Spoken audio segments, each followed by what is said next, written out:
Un Airbus A310 de la compagnie Yemenia s'est abîmé en mer cette nuit à quelques kilomètres des côtes comoriennes alors qu'il était en phase d'atterrissage. Parmi les 153 passagers, on dénombre 66 Français et on apprend ce mardi après-midi que 2 personnes originaires du quartier du Grand Pigeon à Angers faisaient partie de ce vol. D'après nos informations transmises par les représentants de la communauté comorienne en Anjou, il s'agit d'une mère de 45 ans accompagnée de sa fille de 17 ans qui rejoignait son mari parti quelques jours auparavant aux Comores. Joint au téléphone par des amis, le mari expliquait ce soir espérer encore retrouver les membres de sa famille vivants puisque l'on a retrouvé 2 rescapés du crash aujourd'hui. 150 personnes d'origine comorienne habitent à Angers. La plupart connaissaient la mauvaise réputation de la compagnie aérienne Yemenia, mais ils expliquent que c'est la seule qui dessert les Comores. 10 h ce matin, place François Mitterrand, la plus célèbre des roses d'Angers s'élève dans le ciel. La sculpture de plus de 3 tonnes arrosait l'endroit depuis 10 ans, depuis le jour où elle avait quitté la place du ralliement.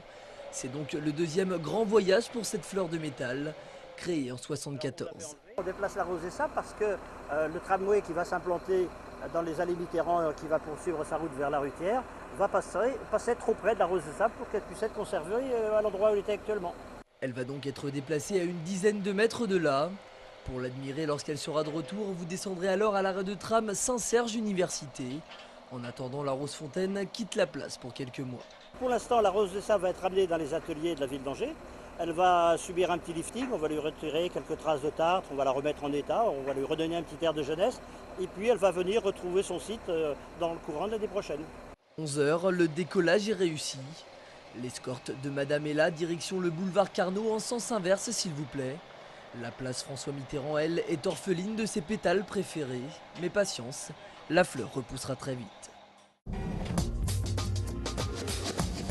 L'histoire de cette jeune femme, de nombreuses Africaines pourraient en parler. Quand elle était bébé en Mauritanie, Amélie a été excisée. L'excision, une pratique rituelle, une mutilation, l'ablation du clitoris qui prive les femmes du plaisir sexuel. Aujourd'hui, à 30 ans, Amélie en est sortie. En 2006, une opération a changé sa vie. Au CHU d'Angers, elle a bénéficié d'une reconstruction du clitoris. Déjà pour trouver du plaisir, pour me sentir une femme toute entière, pour ne pas souffrir quand j'ai des rapports sexuels. Et plus si un jour je suis appelée à être maman, ne pas avoir de complications en accouchant. L'excision peut faire courir des risques médicaux aux femmes, mais certains chirurgiens peuvent aussi en réparer les dégâts. Et ça, Amélie le sait. Ça fait bientôt 3 ans, donc là tout se passe bien. Je suis suivie par le docteur Madzou, tout se passe bien. Je ne ressens plus de douleur, je suis devenue normale. Le docteur Sébastien Madzou. Certaines patientes l'appellent le sauveur, un gynécologue congolais qui travaille au CHU d'Angers. Il est l'un des très rares chirurgiens à pratiquer ce que l'on appelle la plastique clitoridienne, une intervention simple mais douloureuse et qui nécessite un suivi psychologique. Les patientes, vraiment, il faut bien les entourer, il faut être à leur écoute. C'est pour ça que moi je prends le temps de les voir, de les écouter et il faut être vraiment disponible. Ce n'est pas le fait d'opérer uniquement et tu balances les patientes comme ça dans la nature, non. Et moi, je les vois très fréquemment parce que je les vois généralement à 10 jours après l'intervention, à 1 mois, à 3 mois, voire à 6 mois. Et c'est cette écoute qui convainc les patientes de passer le cap.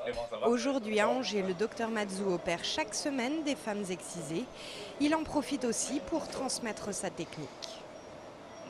C'est vraiment très très bien ce qu'il fait, de pouvoir permettre aux femmes africaines d'avoir un clitoris, c'est génial. Alors, donc là, je viens de décoller le clitoris. On est dans une société où il faut avoir du plaisir, où toute la société en parle, c'est très important. C'est un droit. Un droit et une identité que les femmes vont pouvoir reconquérir grâce à l'opération. Généralement, ces femmes-là se sentent un peu diminuées parce qu'elles se sentent mutilées, donc se sentent un peu inférieures aux autres. Et là, c'est la vie qui va complètement changer. L'excision toucherait plus de 30 000 femmes en France et 130 millions dans le monde, 2 fois par an, grâce au soutien financier du CHU d'Angers. Sébastien Madzou part au Burkina Faso pour opérer et former de nouveaux chirurgiens.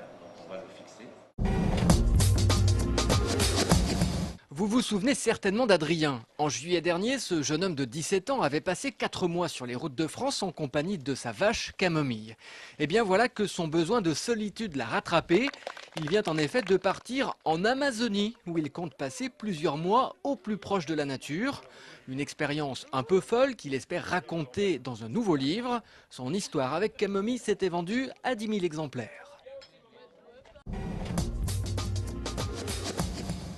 Le plan Alzheimer du gouvernement au cœur des débats. Ce lundi à la Cité des Congrès avaient lieu les assises régionales de la maladie d'Alzheimer. Objectif, informer au niveau local pour mieux accompagner la mise en place du plan. Dans les Pays de la Loire, on estime à plus de 36 000 le nombre de personnes de plus de 75 ans touchées par la maladie.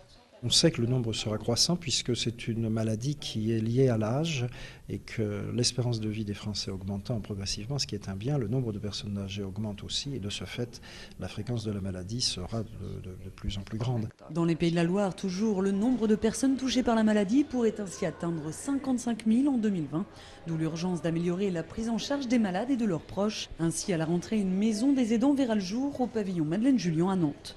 Concrètement, une famille en difficulté viendra se présenter et sera prise en charge pour voir avec elle de quelle manière on peut l'aider. Donc dans cette maison, il y aura des actions de formation, des aidants également professionnels, ce qui est toujours important et c'est quelque chose qui est vraiment crucial puisque c'est un métier difficile et qu'on a besoin un petit peu de mieux on connaît cette maladie, mieux on prend en charge les personnes atteintes. Le plan proposera aussi 2 jours de formation par an aux proches des malades. Au total, au niveau national, plus d'1 milliard d'euros sera consacré à l'accompagnement médico-social. 2 jours avant la reprise de l'entraînement, Angesco poursuit son recrutement. Norio Suzuki, 25 ans, rejoint l'équipe de Jean-Louis Garcia pour 2 ans. Mis à l'essai l'hiver dernier, il avait tapé dans l'œil d'Olivier Piqueux, le manager général. 1m77, 77 kg, le milieu offensif arrive du Vissel Kobe, club de première division. L'ancien international espoir japonais a inscrit 15 buts en 126 matchs au pays du soleil levant. Autre arrivée officielle, celle du gardien de but bordelais Kevin Olympa. Barré par Carasso, Ramé et Valverde en Gironde, l'international espoir français est prêté à Angers pour une saison. À 21 ans, Kevin Olympa vient chercher du temps de jeu sur les bords de la Maine. Cette saison, il n'a joué qu'un match en Ligue 1 avec Bordeaux.